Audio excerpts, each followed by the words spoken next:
Pyramid మాస్టర్లందరికీ నమస్కారం. నా పేరు రాజశేఖర్, మాది నెల్లూరు జిల్లా. నేను మా నాన్నగారి ద్వారా మెడిటేషన్లోకి రావడం జరిగింది.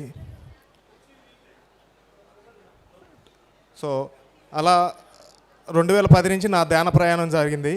మెడిటేషన్లోకి వచ్చిన తర్వాత మేము శాకాహారులుగా మారాము. అది పెద్ద చేంజు. మా నాన్నగారికి ఎన్నో అనారోగ్య కార్యక్రమం అది ఉన్నవి, పక్షవాతము అలా ఉండింది. ధ్యానంలోకి వచ్చిన తర్వాత హీల్ చేసుకున్నారు. సో అలా హీల్ చేసుకున్నారు, పిరమిడ్ ఎనర్జీని యూజ్ చేసుకున్నారు. అలా హీల్ అయ్యింది. సో అందుకని మా నాన్నగారు ఒక పిరమిడ్ కట్టించాలని ఒక సంకల్పంతో ఉన్నప్పుడు మాకు 1 ఎకరాలో ఉంటే ఒక 1/2 ఎకరా పిరమిడ్ స్పిరిచువల్ సొసైటీ మూమెంట్కి ఒక పిరమిడ్ కట్టించేవాళ్ళని ఒక సంకల్పం పెట్టుకొని దాని మీద వర్క్ ఆన్ చేసుకొని చేశాము. 2019లో పత్రిజీ గారి చేతుల మీదుగా అది ఇనాగ్రేట్ అయ్యింది. షట్చక్ర పిరమిడ్ ధ్యాన కేంద్రం అని పత్రి సారు నామకరణం చేశారు. పత్రిజీ గారిని 2017లో కలిసిన తర్వాత సార్ యొక్క భోగాన్ని చూసి నాకు సార్తో ట్రావెల్ చేయాలని ఒక కోరిక కలిగింది. అప్పుడు అడిగాను పత్రి సార్ని, సార్ మీతో ట్రావెల్ చేయాలని ఉంది అని అనగానే సారు చూశాడు. ఎలాగా అంటే మన ఇంట్యూషన్ ఎలా ఉంది అంటే సార్ యొక్క భోగాన్ని చూసి నేను వస్తున్నానని సార్కి తెలిసింది. సో అలా కొన్ని రోజుల తర్వాత ఈ పిరమిడ్ స్పిరిచువల్ సొసైటీస్ మూమెంట్లో సేవే అల్టిమేట్ అన్న భావన నాలో వచ్చిన తరువాత సార్తో మళ్ళీ రీకనెక్ట్ అవ్వడం జరిగింది. 2020 నుంచి నేను పిరమిడ్ మెడిటేషన్ ఛానల్లో వర్క్ చేస్తున్నాను.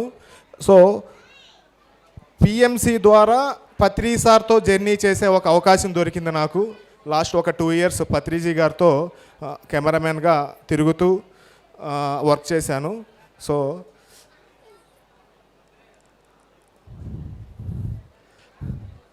అలా నా లైఫ్ జర్నీ స్టార్ట్ అయ్యింది. సో రమ్య మా వైఫ్ కూడా ఇక్కడే ఉంది. రమ్య రా, ఒక 2 మినిట్స్ మాట్లాడాలనుకుంటున్నాను.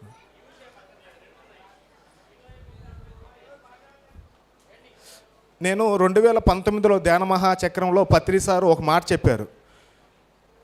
శాకాహార జగత్, ధ్యాన జగత్, పిరమిడ్ జగత్ పిఎంసి ద్వారా అవుతుంది అని ఒక మాట చెప్పారు. అది నేను విన్నాను, స్టేజ్ కింద చేరి విన్నాను.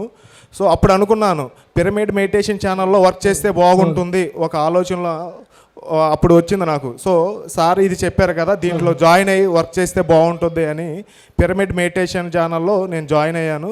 సో అలాగా పర్సనల్గా పత్రి సార్తో జర్నీ చేయాలన్న ఒక కోరిక ఫుల్ఫిల్ అయ్యింది.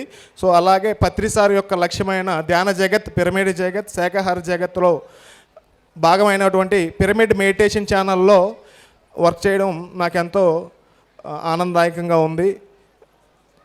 Thank you pyramid meditation channel. PMC channel ఎంతమంది చూస్తున్నారండి?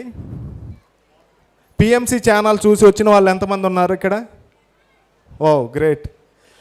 సో అలాగా పత్రి సారు అప్పుడు స్టేజ్ మీద ఏం చెప్పారంటే, మనం పక్క వాళ్ళకి ధ్యానం చెప్పాలంటే ఎలా చెప్తామంటే పిఎంసి చూడండి అని పత్రి సార్ చెప్పారు 2019లో మహిళా ధ్యాన మహాచక్రంలో. పిఎంసి చూస్తే అన్ని అంటే ఎంతోమంది ఎక్స్పీరియన్సెస్ కానీ, నేను కూడా పిఎంసిని చూసే పిఎంసికి వచ్చాను. నేను పవర్ ప్లాంట్లో వర్క్ చేస్తున్న సమయంలో యూట్యూబ్ ఛానల్ అలా తిప్పుతుంటే పిఎంసి వచ్చింది. ఎంతోమంది ఎక్స్పీరియన్సెస్ వింటున్నప్పుడు నాలో ఎంతో ట్రాన్స్ఫర్మేషన్. ఎందుకంటే ఒకరు ధ్యానం చేసి వాళ్ళ జీవితం మారిన ఎక్స్పీరియన్స్ వినడం ద్వారా మనలో తెలియని ఒక ట్రాన్స్ఫర్మేషన్ కూడా వస్తుంది. ఎందుకంటే మనందరం ఒకటే కాబట్టి పక్కన వాళ్ళ యొక్క ఎదుగుదల మనలో ఎదుగుదలను తీసుకొస్తుంది. సో అలా ప్రతి ఊరు వెళ్తూ మా ఈ పిఎంసిలో వర్క్లో ఎలా ఉంటాయంటే ప్రతి ఊరు వెళ్ళి అక్కడ వాళ్ళ ఎక్స్పీరియన్సెస్ రికార్డ్ చేస్తున్నప్పుడు ఎంతో ఆనందం, వాళ్ళు ఎలాగ ట్రాన్స్ఫర్మ్ అయ్యారు ఏంటి అన్నది మేము వినడమే కాకుండా పిఎంసి ద్వారా ప్రపంచానికి తెలియజేస్తున్నాము. సో పిరమిడ్ మెడిటేషన్ ఛానల్ కూడా ప్రతి ఒక్కరూ చెప్పండి పక్క వాళ్ళకి, మీరు ఈ పిరమిడ్ మెడిటేషన్ ఛానల్ చూడండి, లైక్ చేయండి, షేర్ చేయండి అని ఇలా కూడా మనం ఒక చేయొచ్చు. అలానే కాకుండా దానికి కూడా పిరమిడ్ మెడిటేషన్ ఛానల్కి సపోర్ట్ చేయాలని కోరుకుంటూ థ్యాంక్ యూ.